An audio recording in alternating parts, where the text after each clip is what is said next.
মৰমৰ ছাত্ৰ-ছাত্ৰীসকল, আজিৰ এই ভিডিঅ'টিত ক্লাছ 10 অসমীয়াৰ ছাত্ৰ জীৱন আৰু সমাজখন নামৰ যিটো পাঠ আছে সেই পাঠটিৰ কেইটামান ইম্পৰ্টেণ্ট কুৱেশ্যন MCQ আমি আলোচনা কৰিম। ভিডিঅ'টি শেষলৈকে চাই থাকিবা।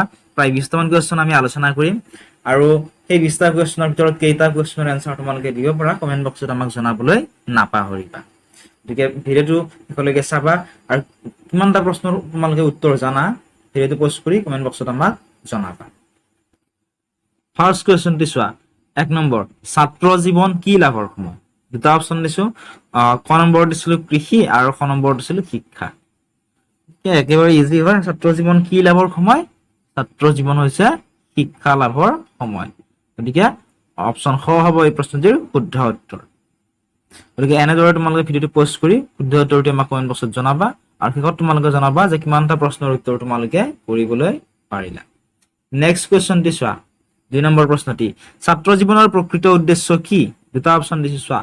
ছাত্ৰ জীৱনৰ কোনটো প্ৰকৃত উদ্দেশ্য কবা? ক নম্বৰ দিছিলে লগৰীয়াৰ সৈতে ফুৰিবলৈ যোৱা আৰু খ নম্বৰ দিছিলে একাগ্ৰতাৰে শিক্ষা গ্ৰহণ কৰা। ছাত্ৰ জীৱনৰ প্ৰকৃত উদ্দেশ্য কি হ'ব? ছাত্ৰ জীৱনৰ প্ৰকৃত উদ্দেশ্যটো হৈছে একাগ্ৰতাৰে শিক্ষা গ্ৰহণ কৰা। গতিকে অপচন খ হ'ব এই প্ৰশ্নটিৰ শুদ্ধ উত্তৰ। তোমালোকক যদি এইখিনি পিডিএফ লাগে আমাৰ টেলিগ্ৰাম গ্ৰুপত জইন কৰিব পাৰা বা 9954174571 নম্বৰটোত হোৱাটছএপত মেছেজ কৰিলে আমি তোমালোকক পিডিএফটি দি দিম। নেক্সট কুৱেশ্যনটি চোৱা, তিৰস্কাৰ। তিৰস্কাৰ শব্দটোৰ শুদ্ধ সন্ধি কি হ'ব? তিৰস্কাৰ শব্দটোৰ যদি সন্ধি ভাঙিবলৈ দিয়ে কেনেদৰে লিখিবা? ক নম্বৰ আছিলে যিটো দীৰ্ঘইকাৰ যোগ ৰ, তীৰ যোগ আকাৰ আৰু তিৰ যোগ কাৰ, তীৰ যোগ আকাৰ আৰু তিৰ যোগ কাৰ। কোনটো শুদ্ধ সন্ধি কোনটো হ'ব? তিৰস্কাৰ শব্দটিৰ তিৰস্কাৰ শব্দটিৰ শুদ্ধ হ'ব অপচন খ তিৰ যোগ কাৰ আৰু এইটো হ'ব বিসৰ্গ সন্ধি। গতিকে অপচন খ হ'ব এই প্ৰশ্নটিৰ শুদ্ধ উত্তৰ। নেক্সট কুৱেশ্যনটো চোৱা, এই কুৱেশ্যনটো বহুত ইম্পৰ্টেণ্ট হয়, তোমালোকে মনত ৰাখিবা। চেচুক শব্দটোৰ অৰ্থ কি? চেচুক শব্দটোৰ অৰ্থ তোমালোকৰ প্ৰি ফাইনেল এক্সামতো আহিব পাৰে বা তোমালোকৰ মেট্ৰিক পৰীক্ষাতো আহিব পাৰে, তোমালোকে মনত ৰাখিবা, ইম্পৰ্টেণ্ট হয়। অপচন ক দিছিলে ৰ'দ নপৰা চেঁচা আৰু জেকা ঠাই। অপচন খ দিছিলে জেকা ঠাইত হোৱা এবিধ ৰসাল বিজলুৱা ক্ষুদ্ৰ গছ। শুদ্ধ কোনটো হ'ব? ভিডিঅ'টি পোষ্ট কৰি কমেন্ট বক্সত আমাক জনোৱা। চেচুক শব্দটিৰ অৰ্থ কি? চেচুক শব্দটিৰ অৰ্থ হৈছে ৰ'দ নপৰা চেঁচা আৰু জেকা ঠাই। ৰ'দ নপৰা চেঁচা আৰু জেকা ঠাইক আমি চেচুক বুলি কওঁ। চেচুক শব্দটিৰ অৰ্থ হৈছে ৰ'দ নপৰা চেঁচা আৰু জেকা ঠাই।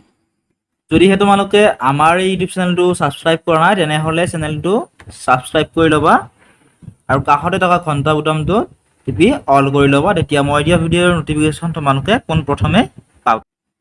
নেক্সট 5 নম্বৰ কুৱেশ্যনটি মন কৰা, গ্ৰথ অফ অসমীয়া লেংগুৱেজ। এই গ্ৰন্থখনৰ ৰচক কোন? গ্ৰথ অফ অসমীয়া লেংগুৱেজ এই গ্ৰন্থখনৰ ৰচক কোন? অপচন কত দিছিলে ডিম্বেশ্বৰ নেওগ আৰু অপচন খত দিছিলে আনন্দৰাম বৰুৱা। গতিকে শুদ্ধ কোনটো হ'ব? ভিডিঅ'টি পোষ্ট কৰি জনোৱা আমাক। শুদ্ধ হ'ব অপচন নাম্বাৰ ক Dimbeswar Neog. Growth of Assamese language গ্ৰন্থখনৰ ৰচক হৈছে ডিম্বেশ্বৰ নেওগ। গতিকে অপচন ক হ'ব এই প্ৰশ্নটিৰ শুদ্ধ উত্তৰ। নেক্সট কুৱেশ্যনটোত কি দিছে? সহপাঠী শব্দটোৰ অৰ্থ। সহপাঠী শব্দটোৰ অৰ্থ কি? তোমালোকে পাঠটিত ছাত্ৰ জীৱনৰ সমাজ সেৱা নামৰ পাঠটিত সহপাঠী শব্দটো পাইছা। সেই সহপাঠী শব্দটোৰ অৰ্থ কি সুধিছে? অপচন কত দিছিলে একেলগে পঢ়োতা আৰু অপচন কত দিছিলে বন্ধু। সহপাঠী বুলিলে আমি কি বুজো? কোনটো হ'ব শুদ্ধ উত্তৰ? কমেন্ট বক্সত জনোৱা। শুদ্ধ উত্তৰটো হ'ব অপচন নাম্বাৰ ক একেলগে পঢ়োতা। সহপাঠী শব্দটোৰ অৰ্থ হৈছে একেলগে পঢ়োতা। নেক্সট কুৱেশ্যনটি মন কৰা 7 নম্বৰ, লেখকৰ মতে ছাত্ৰৰ ছাত্ৰত্ব শক্তি তলৰ কোনটো কাৰণত লোপ পায়? লেখকৰ মতে মানে কাৰ মতে? ছাত্ৰ জীৱন আৰু সমাজ সেৱা লেখক কোন আছিলে? ডিম্বেশ্বৰ নেওগ আছে। গতিকে ডিম্বেশ্বৰ নেওগৰ মতে ছাত্ৰৰ ছাত্ৰত্ব শক্তি তলৰ কোনটো কাৰণত লোপ পায়?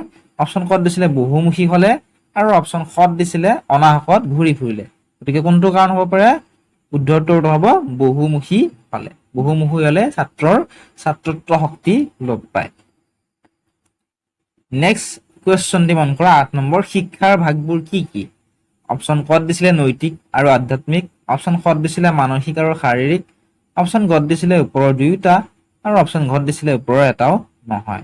শিক্ষাৰ ভাগবোৰ কি কি?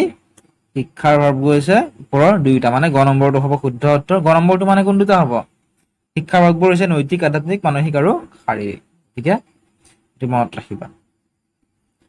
নেক্সট কুৱেশ্যনটি মন কৰা, ডিম্বেশ্বৰ নেওগৰ পিতৃৰ নাম কি আছিল? পিতৃ মানে দেউতাকৰ নাম। ডিম্বেশ্বৰ নেওগৰ ফাদাৰৰ নাম কি আছিল সুধিছে। অপশ্যন অত দিছিলে মনীন্দ্ৰ নেওগ আৰু অপশ্যন খত দিছিলে মাণিক চন্দ্ৰ নেওগ। ডিম্বেশ্বৰ নেওগ কোন আছিল? ডিম্বেশ্বৰ নেওগ আছিল ছাত্ৰ জীৱন আৰু সমাজ সেৱাৰ লেখক। গতিকে তেওঁৰ মতে তেওঁৰ মানে ডিম্বেশ্বৰ নেওগৰ দেউতাকৰ নাম কি আছিলে বা পিতৃৰ নাম কি আছিলে? তেওঁৰ দেউতাকৰ বা পিতৃৰ নাম আছিলে মাণিক চন্দ্ৰ নেওগ। এইটো মনত ৰাখিবা। Next question 10 number. অসমীয়া সাহিত্যৰ বুৰঞ্জীত এ-ভুমুকি গ্ৰন্থখনৰ ৰচক কোন? অসমীয়া সাহিত্যৰ বুৰঞ্জীত এ-ভুমুকি এই গ্ৰন্থখনৰ ৰচক কোন? ক নম্বৰ দিছিলে ডিম্বেশ্বৰ নেওগ, ক নম্বৰ দিছিলে কালিৰাম মেধি। অসমীয়া সাহিত্যৰ বুৰঞ্জীত এ-ভুমুকি এই গ্ৰন্থখনৰ ৰচক হৈছে ডিম্বেশ্বৰ নেওগ। এইটো তোমালোকে মনত ৰাখিবা, এইটো বহুত ইম্পৰ্টেণ্ট কুৱেশ্যন হয়। Next question 11 number. ডিম্বেশ্বৰ নেওগৰ জন্ম ক'ত আৰু কেতিয়া হৈছিল? ডিম্বেশ্বৰ নেওগদেৱৰ জন্ম ক'ত হৈছিল আৰু কেতিয়া হৈছিল, মানে কিমান চনত হৈছিল? অপশ্যন কত দিছিলে 1899 চনত শিৱসাগৰৰ কমাৰফদীয়া গাঁৱত, আৰু অপশ্যন খত দিছিলে 1999 চনৰ শিৱসাগৰৰ কমাৰফদীয়া গাঁও। শুদ্ধ কোনটো হ'ব? কিমান চনত আৰু ক'ত জন্ম হৈছিল ডিম্বেশ্বৰ নেওগদেৱৰ? শুদ্ধ উত্তৰটো হ'ব অপশ্যন নম্বৰ ক, 1899 চনত শিৱসাগৰৰ কমাৰফদীয়া গাঁৱত ডিম্বেশ্বৰ নেওগদেৱৰ বা ডিম্বেশ্বৰ নেওগ ডাঙৰীয়াৰ জন্ম হৈছিলে। নেক্সট কুৱেশ্যনটি চোৱা। কোনখন আলোচনীৰ জৰিয়তে শব্দটো দুবাৰ হৈছে, এইটো টাইপিং কৰোঁতে ভুল হ'ল। কোনখন আলোচনীৰ জৰিয়তে ডিম্বেশ্বৰ নেওগে আত্মপ্ৰকাশ কৰিছিল? ডিম্বেশ্বৰ নেওগদেৱে আত্মপ্ৰকাশ কৰিছিল কোনখন আলোচনীৰ জৰিয়তে? অপশ্যন কত দিছিলে জোনাকী আৰু অপশ্যন কত দিছিলে বাহী।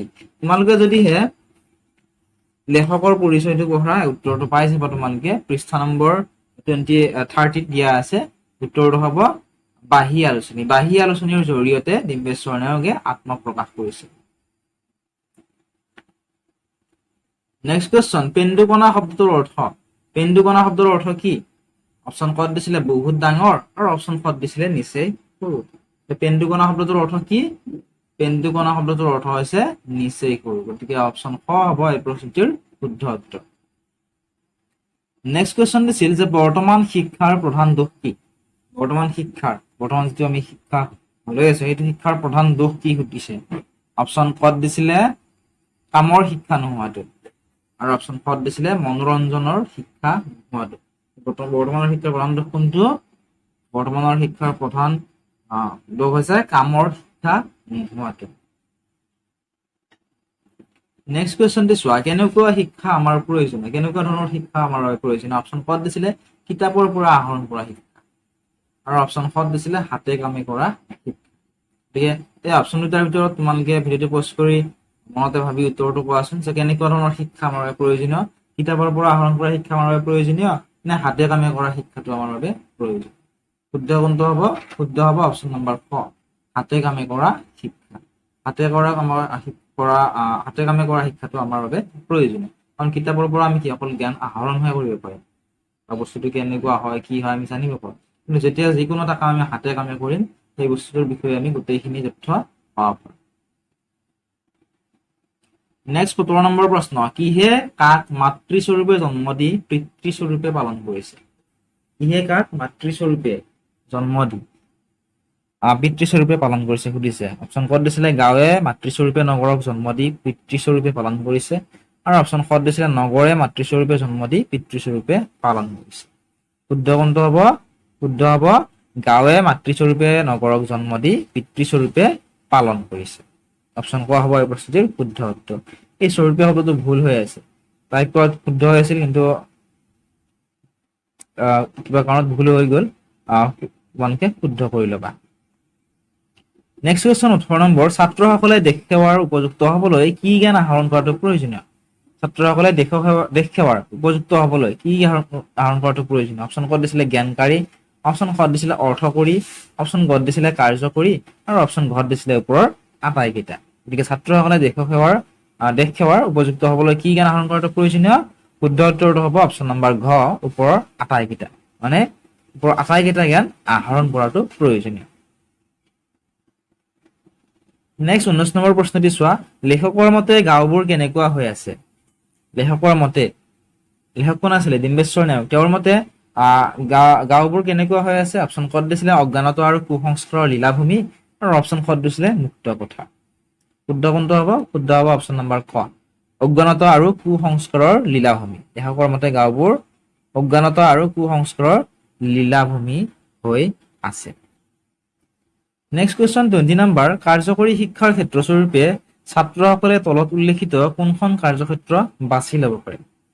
কাৰ্যকৰী শিক্ষাৰ ক্ষেত্ৰস্বৰূপে ছাত্ৰসকলে তলত উল্লেখিত মানে ইয়াত উল্লেখ কৰা কোনখন কাৰ্যক্ষেত্ৰ বাছি ল'ব পাৰে? অপশ্যন ক'ত দিছিলে পথাৰ, অপশ্যন ক'ত দিছিলে গাঁও, অপশ্যন ক'ত দিছিলে নগৰ আৰু অপশ্যন ক'ত দিছিলে জিলা। ভিডিঅ'টো পষ্ট কৰি শুদ্ধ উত্তৰটো জনোৱা। শুদ্ধ উত্তৰ কোনটো হ'ব? শুদ্ধ হ'ব অপশ্যন নম্বৰ খ গাঁও। কাৰ্যকৰী শিক্ষাৰ ক্ষেত্ৰস্বৰূপে ছাত্ৰসকলে গাঁও বাছি ল'ব পাৰে। নেক্সট কুৱেশ্যনটি চোৱা, তলত দিয়াসমূহৰ কোনটোখন ডিম্বেশ্বৰ নেওগৰ কবিতা পুথি? তলত দিয়াসমূহৰ অপশ্যন ক'ত দিছিলে মালিকা আৰু থুপিতৰা আৰু অপশ্যন ক'ত দিছিলে ৰঙা কৰবীৰ ফুল আৰু ইজৰাইল। এই অপশ্যন ক আৰু খৰ ভিতৰত কোন দুখন ডিম্বেশ্বৰ নেওগৰ কবিতা পুথি? শুদ্ধ উত্তৰ হ'ব অপশ্যন নম্বৰ ক মালিকা আৰু থুপিতৰা হৈছে ডিম্বেশ্বৰ নেওগৰ কবিতা পুথি। নেক্সট 22 নম্বৰ প্ৰশ্নটোত মই দি দিছো যে ডিম্বেশ্বৰ নেওগৰ কবিতা পুথিসমূহৰ নাম লিখা। বা পৰীক্ষাত এনেকুৱা ধৰণৰ দিব পাৰে যে মালতী কবিতা পুথিখনৰ লেখক, এনেদৰে আহিব পাৰে। বা দুটা অপশ্যন দি এই কুৱেশ্যনটো যেনেদৰে আহিল দিলো 21 নম্বৰ কুৱেশ্যনটো ঠিক তেনেদৰেও তোমালোকক দি দিব পাৰে। গতিকে ইমানখিনি তোমালোকে দেখ লোৱাতকৈ তোমালোকে কবিতা পুথিসমূহৰ নামখিনি গোটেইখিনি মনত ৰাখিবলৈ চেষ্টা কৰিবা।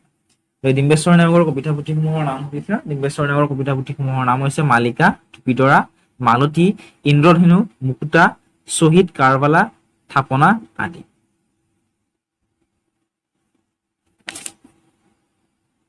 শ্বহীদ শব্দটো তোমালোকে ইয়াত অলপ ভুল হৈ আছে, গোটেইকেইটা টাইপ কৰোঁতে তোমালোকে কিতাপখনৰ পৃষ্ঠা নম্বৰ 30 চাই ল'বা, চাই শ্বহীদ শব্দটো তোমালোকে শুদ্ধ কৰি ল'বা।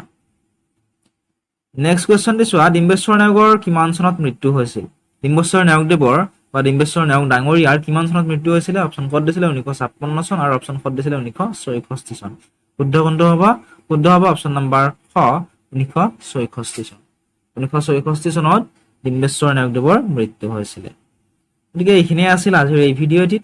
যদিহে এইখিনিৰ PDF লাগে তোমালোকে ডেছক্ৰিপশ্যনত দিয়া হোৱাটছআপ নম্বৰটো মেছেজ কৰিব পাৰা। ভিডিঅ'টোৰ স্ক্ৰীনশ্বটটো তোমালোকে দি দিবা। PDF বুলি ক'লে আমি বুজি নাপাম, কাৰণ আগৰটো বহুত ভিডিঅ'ৰ এনেকুৱা ধৰণে দিয়া আছে। গতিকে ভিডিঅ'টোৰ স্ক্ৰীনশ্বটটো তোমালোকে দি দিবা, দিলে আমি তোমালোকক দি দিম। বা যদিহে হোৱাটছআপ তোমালোকৰ নাই তেতিয়াহ'লে টেলিগ্ৰাম এপ্লিকেশ্যনটো ডাউনলোড কৰি আমাৰ টেলিগ্ৰাম গ্ৰুপত জইন কৰি ল'বা। তাত যদি জইন কৰা আৰু আমাক সুধিব নালাগে, তাৰ পৰা কুৱেশ্যন পেপাৰসমূহৰ লগতে এই PDF সমূহ তোমালোকে ডাইৰেক্ট ফ্ৰীত ডাউনলোড কৰি ল'বলৈ পাৰিবা। আৰু যদি এতিয়ালৈকে চেনেলটো ছাবস্ক্ৰাইব কৰা নাই ছাবস্ক্ৰাইব কৰি ল'বা। বেলেগ বেলেগ চেপ্টাৰৰ ভিডিঅ' আমি আপলোড কৰিম, যদিহে লাগে কমেণ্ট কৰি জনাবা বা ডেছক্ৰিপশ্যন বক্সত লিংক পায়ে যাবা, তাত ক্লিক কৰি তোমালোকে চাই ল'বা।